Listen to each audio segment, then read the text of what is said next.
बड़े बुजुर्ग छोटे भाई और मेरी उम्र के नौजवानों को मेरा प्यार भरा नमस्कार। भरपूर पैसा पर खेल कैसा में आपका स्वागत है। आज इस वीडियो में हम बात करेंगे किस तरह से ग्लोबल मार्केट की चाल चल रही है। आज अगर हम देखेंगे सुबह सुबह 7 बजे तो डाउ फ्यूचर्स में बहुत भारी गिरावट यहाँ पर हमें दिख रही है और तकरीबन 212 पॉइंट ,1% की गिरावट। कल डाउ की कंडीशन भी कुछ खास नहीं रही और मामूली सी बढ़त डाउ ने कल ले ली है तकरीबन 44 पॉइंट की। और ग्राफ्स हम देख रहे हैं यहाँ पर काफ़ी उतार चढ़ाव रहा। एक बार डाउ ऊपर गया था, एक्चुअली यहाँ पर जो ओपनिंग हुई तो एक यहाँ पर हाई मारा और एक यहाँ पर हाई मारा, तो डाउ कोशिश कर रहा था ऊपर जाने की और लेकिन बिकवाली के दबाव के कारण डाउ ऊपर नहीं जा पाया। और दूसरी बात यह है कि FTSE यानी कि लंदन के इंडेक्स में भी गिरावट हुई और तकरीबन 0.1% के आसपास की गिरावट कल लंदन की मार्केट में देखी गई। अभी हम एशिया की तरफ चलते हैं और जहां से हम अभी सुबह अपनी चाल पकड़ेंगे। और सबसे पहले SSE यानी कि शंघाई बोले तो चाइना।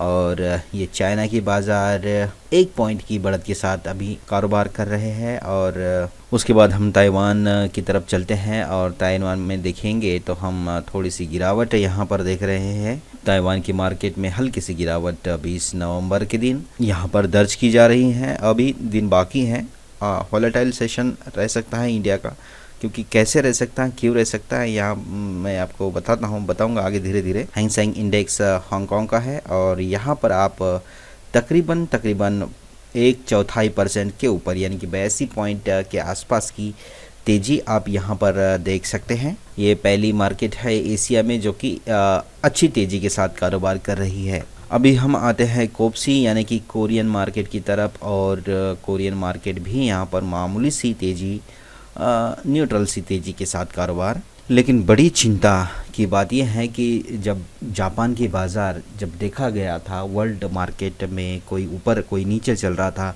तो जापान के जो इंडेक्स हैं निक्केई वो बढ़ ही रहे थे, ओके। लेकिन 2-3 दिन से देख रहे हैं तो भारी गिरावट के साथ चल रहा है कारोबार यहाँ पर। तो यहाँ पर देखिए अच्छी सी प्रॉफिट बुकिंग, मुनाफा वसूली आ रही है और आज भी तकरीबन 0.5% की गिरावट के साथ जापान के बाज़ार कारोबार कर रहे हैं। और काफ़ी वोलेटाइल देखिए यहाँ पर। वोलेटाइल मैं इसलिए दिखा रहा हूँ आपको, चार्ट में क्यों दिखा रहा हूँ आपको, चार्ट में इसलिए दिखा रहा हूँ क्योंकि आप इनके लुक्स फाइंड आउट करो।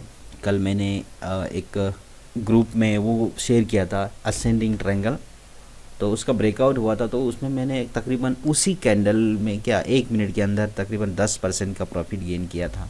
लेकिन बाद में क्या हुआ कि एक्चुअली क्या होता है, लूप्स में ट्रेडिंग करने का मतलब ये होता है कि आपको 1 मिनट ज़्यादा से ज़्यादा अगर ऑप्शन में खेल रहे हो आप, तो क्योंकि आपने लूप फाइंड आउट कर लिया है तो वो जो मोमेंट है उतना जो मोमेंट है 2, 4, 5, 10 सेकंड का, वही कैप्चर करना पड़ता है आपको। 2 सेकंड का तो नहीं कर पाएंगे, लेकिन 20 सेकंड का, 30 सेकंड का मूवमेंट हम आराम से कैप्चर कर सकते हैं। तो बस उतने तक का ही ट्रेड रखना होता है। लेकिन कल मुझसे मिस्टेक ये हुआ कि मैंने ट्रेड लिया, प्रॉफिट लिया, अच्छा सा प्रॉफिट लिया 10%, और उसके बाद में मैंने क्या किया कि किसी काम में बिजी रह गया और उसके बाद में वो जो ट्रेड है वो फिर डाउनफॉल में आ गया, वही कैंडल थोड़ी देर के बाद में जो मैंने लुप्स फाइंड आउट किया था। तो इस तरह से वो होता है मिस्टेक्स, मतलब बहुत अलर्ट रहना पड़ता है। मैं काफ़ी पहले किसी वीडियो में बता चुका हूँ कि ये जो ट्रेडिंग है ना, जब हम इन्वेस्टर है ना, इन्वेस्टर छोड़ दीजिए आप ये ट्रेडिशनल नाम, अपने आप को है ना एक ड्राइवर समझ लेना है। ड्राइवर जब चलाता है ना गाड़ी आगे, तो वो अपने लेफ़्ट साइड उसके 4 पहिए रहते हैं, मिनिमम रहते हैं 4 पहिए आप पकड़ लीजिए, तो चारों पे उसकी नज़र रहती है। वो देखता आगे है लेकिन उसके दिमाग में ना चारों पहिए घूमते हैं। तो वैसे ही अलर्टनेस होनी चाहिए दिमाग में। हम चलो मान लो आप कोई भी काम कर रहे हो या फिर आप चार्ट देख रहे हो, लेकिन आपके दिमाग में सारी बातें होनी चाहिए भाई। जैसे कि ग्लोबल का जो स्टार्टिंग का इंडिकेशंस क्या था, ग्लोबल की बड़ी न्यूज़ क्या है, नेशनल न्यूज़ क्या है, आने वाली न्यूज़ क्या है इस ट्रेडिंग सेशन के दौरान। उसके बाद में अगर हम ये करेंगे कि भाई चार्ट्स के पैटर्न्स की पढ़ाई, और साथ साथ में जैसे कि कैंडल्स होते हैं, लूप्स होते हैं, ये हर चीज़ें आपको दिमाग में रखनी होगी। तभी हम जो है ना इन सारी चीज़ों को एकत्रित करके तभी हम प्रॉफिट कर पाएंगे, है ना। तो चलो आगे चलते हैं। और यहाँ पर देखिए ये डाउ का चार्ट है एक्चुअली ना, तो काफ़ी उतार चढ़ाव भरा चार्ट रहा है। तो ये देखिए ये लूप्स, ये देखिए कितना बड़ा लूप्स मिला है। 15 मिनट का एक्चुअली कैंडल का लगाया गया है शायद, ये नहीं ज़्यादा का होगा। और ये देखिए उसके बाद ये लूप देखिए, ये इनको फाइंड आउट करना होता है। देखिए यहाँ पर ऐसे लगता है, देखिए यहाँ से रिटर्न मार्केट यहाँ तक आई और यहाँ से बाउंस मार दिया। तो ये देखिए एक इसके 1-2 कैंडल के बाद देखिए कितना बढ़िया 3 कैंडल का अच्छा सा लूप मिला है। तो हमें 3 कैंडल का भी इंतज़ार करने की ज़रूरत नहीं है। तो इस तरह के लूप्स होते हैं, ये फाइंड आउट करने होते हैं। तो बहुत ज़्यादा शायद इस वीडियो में बताया मैंने। अभी तो हमारा बैंक निफ्टी का चार्ट भी देखना बाकी है। ओके, मैं आपको ग्लोबल दिखाता हूँ। और ग्लोबल में देखेंगे तो 19 नवंबर को नैस्डैक 103 पॉइंट ऊपर चढ़ गया था। और अब यहाँ पर ये भी देख सकते हैं कि कितने दिन ऊपर जा रही है मार्केट, कितने दिन। यहाँ पर देखिए 2 दिन ऊपर गई, 2 दिन नीचे। अब हो सकता है 2 दिन ऊपर चली जाए। ओके, तो हो सकता है, मे बी पॉसिबल। ओके, और उसके बाद यूरोपियन देखेंगे तो यूरोप के भी हाल कुछ ऐसे रहे, मिला जुला रहा। देखिए ख़रीदारी बिकवाली, हरा लाल। और सबसे बड़ी बात आपको मैं बताऊंगा, अगर आप रेगुलर ट्रेडिंग करते हो तो जो एशिया की स्टार्टिंग होती है ना, वो एसएक्स निफ्टी से होती है। तो 20 नवंबर है आज, और 20 नवंबर में एसएक्स निफ्टी हल्के से हरे निशान में है। ओके, 1/4% भी नहीं है, लेकिन इतना बहुत है। अगर जो लुप्स फाइंड आउट करने वाले लोग हैं ना, उनके लिए इतना बहुत है। उनको वो तो गिरावट में तो और ज़्यादा पैसा कमाया जा सकता है। मैंने आपको पहले बोल दिया कि Indian market is just like a very high धड़कन। ओके, जहाँ भी कहीं पट सी आवाज़ आई तो लगता है कि बहुत भयानक गिरावट होने वाली है। तो इस तरह से होता है ये। और ऊपर भी उसी हिसाब से जाते हैं। मैंने भी देखा है कि 1200, 1400, 1600 पॉइंट ऊपर एक दिन में, 2-2 हज़ार पॉइंट एक दिन में ऊपर, और गिरता भी है 3-3 हज़ार पॉइंट एक दिन में नीचे। तो वोलेटाइल बहुत रहते हैं। तो संकेत है थोड़े से मिले जुले हैं, अच्छे हैं लुप्स वालों के लिए, ऑप्शन वालों के लिए। बाकी निक्कई आपने देख ही लिया है, निक्कई काफ़ी ज़्यादा गिरावट के साथ अभी चल रहा है। और बाकी तो हैंग सेंग वगैरह सब ने देख ही लिए थे। मैं एक बार फिर से सब पे हम नज़र मारेंगे। तो ये देखिए बाकी जो बाज़ार है, हैंग सेंग, उसके बाद ताइवान, ये कोप्सी, एक बार फिर से आप नज़र मार लीजिए इसके ऊपर। अभी चलते हैं हम चार्ट के ऊपर, क्योंकि बहुत देर हो गई भाई। अच्छा, FIS DIS का एक्शन तो बताया नहीं। देखिए FIS की तरफ से देखिए अभी भी लगातार ख़रीदारी है। कल भी 1100 करोड़ की ख़रीदारी रही, जबकि कल मार्केट इतनी गिरी ना। फिर मुझे लगता है कि नीचे लास्ट वाले नीचे लेवल से FIS ने ख़रीदा है शायद। मुझे जहाँ तक अंदाज़ा लगता है कि उन्होंने जब मार्केट को नीचे आने दिया और वहाँ पर ख़रीदा गया है मार्केट को। बाकी DIS ने तो जो अपनी जो पिछली जो कमाई है ना, जो मार्च अप्रैल फरवरी में जो भी इन्वेस्ट करके रखा है इन लोगों ने, या अक्टूबर तक, ये सब अभी धड़ाधड़ बिकाई चल रही है। ये जो 2 बोर्ड दिख रहे हैं ना, ये पता है क्या बता रहे हैं मार्केट को? अभी तो एक तगड़ी न्यूज़ आना बाकी भी है, कोरोना की वैक्सीन की न्यूज़। वैसे भी ये एक जो ये एक कैंडल और एक कैंडल, इनका कहना है कि हम ऊपर जाना चाहते हैं। ठीक है, क्यों? क्योंकि एक आदमी तो काम ही नहीं कर रहा है ना। ये आदमी तो काम ही नहीं कर रहा है, DIS FIS ही काम कर रहा है केवल, है ना। अब जब ये काम करने लगेगा तो ये काम नहीं करेगा तो मार्केट नीचे थोड़ी जाएगा। जब ये खरीदारी करेगा तब कहाँ जाएगी मार्केट? नीचे, धीरे धीरे ऊपर ही जाएगी। ओके, एक पॉजिटिव पॉइंट। दूसरा पॉजिटिव पॉइंट है, और जब ये दोनों खरीदारी करने लगेंगे तब मार्केट कहाँ जाएगी? तब मार्केट तो बिल्कुल आसमान पे रहेगी। और ये कब पॉसिबल होगा? जब कोरोना का टीका मार्केट में आ जाएगा, और उसके बाद आप कर लेना इन्वेस्ट, और फिर देखना कैसे कमाई होती है। मुझे लगता है 2 महीने में ही पूरे साल की कमाई आ जाएगी। चलो हो गया, अभी चलते हैं हम अपने चार्ट की तरफ। चलो मैं ले चलता हूँ आपको सीधा चार्ट, और ये आ गया मैं अपने चार्ट की तरफ। और यहाँ पर हम वही चार्ट ओपन करते हैं जो हमारे पास पहले से लोडेड है।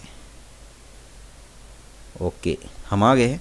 देखिए मैं आपको बहुत ही शॉर्टकट में अभी बता देता हूँ मार्केट की चाल कैसे थी। देखिए पहले, सबसे पहले मैंने आपको बताया था कि देखिए यहाँ पर इस तरह से ये पार नहीं कर पाया 29,800 के आसपास की लेवल को। मैंने उस दिन बोला था कि यहाँ से शार्प अगर ऊपर गई मार्केट तो कोई रोकने वाला नहीं है 30,000 तक, और आ गई थी यहाँ तक, लेकिन ये रेजिस्टेंस फेस किया क्योंकि ये दोनों रेजिस्टेंस का दोनों ट्रेंड लाइन जो है इनके बीच का जो अंतर है ना, काफ़ी ज़्यादा अंतर है, तो बहुत मुश्किल होता है ऊपर चढ़ना। फिर भी न्यूज़ के हिसाब से मार्केट चढ़ रही थी, तो इतनी लंबी दूरी तय करने के बाद फेस तो करेगा भाई। मैं आपको कल ही बता दिया कि कितना भी बड़ा बॉक्सर हो, लेकिन उसे 10 किलोमीटर दौड़ाया आपने और उसके बाद बोल रहे कि अब पंच मार, तो वो पंच नहीं मार पाएगा क्योंकि ताकत ख़त्म हो रही ना दौड़ने से। तो वही बात है। और यहाँ पर देखिए जब गिरा तो काफ़ी भयानक गिरा, और यहाँ पर कोई भी मेरा इंडिकेटर, एक ये इंडिकेटर है, मैंने 30 दिन का, 7 दिन का और 1 दिन का EMA लगाया है, और यहाँ पर देखिए कोई भी EMA exponential moving average candle के नीचे नहीं है, कैंडल को सपोर्ट करने के लिए नहीं है, सारे ऊपर है। इसका मतलब ये सारे बोलना चाह रहे हैं कि आप नीचे जाओ। और वर्ल्ड का ट्रेड आपने देख ही लिया है। सिर्फ एक ही संकेत अच्छा है हमारे लिए कि जो SGX निफ्टी है ना, मामूली सी बढ़त के साथ अभी कारोबार कर रहे हैं। तो थोड़ा सा देखते हैं नीचे और ले चलता हूँ मैं आपको कि कहाँ तक जा सकता है, क्योंकि नीचे भी एक सपोर्ट है। यहाँ पर हम आए और एक सपोर्ट तो कल मार्केट ने तोड़ ही दिया था, उसका तो क्या आप करना। अब देखिए यहाँ पर अब दूसरा सपोर्ट आ गया है, यहाँ पर है 27,800 के आसपास, और मार्केट अभी है 28,800, यानी कि 1000 पॉइंट। अगर गिरना चाहेगी मार्केट तो भाई मुझे नहीं लगता यहाँ पर, लेकिन खैर यहाँ पर बहुत मजबूत है पीछे का जो पैटर्न है। सिर्फ यहाँ पर एक लुक दिख रहा है क्योंकि यहाँ पर वैसे कवर हो गया है, ये जो गैप अप था ना, ये जो एक गैप अप है। एक्चुअली होता क्या है, जब मार्केट गिरने लगती है ना तो ये जो गैप से ओपन होती है, तो यहाँ पर एक्चुअली ये बहुत मजबूत सपोर्ट रहता है ये, लेकिन फिर भी यहाँ पर गिरने का खतरा रहता है ज़्यादा।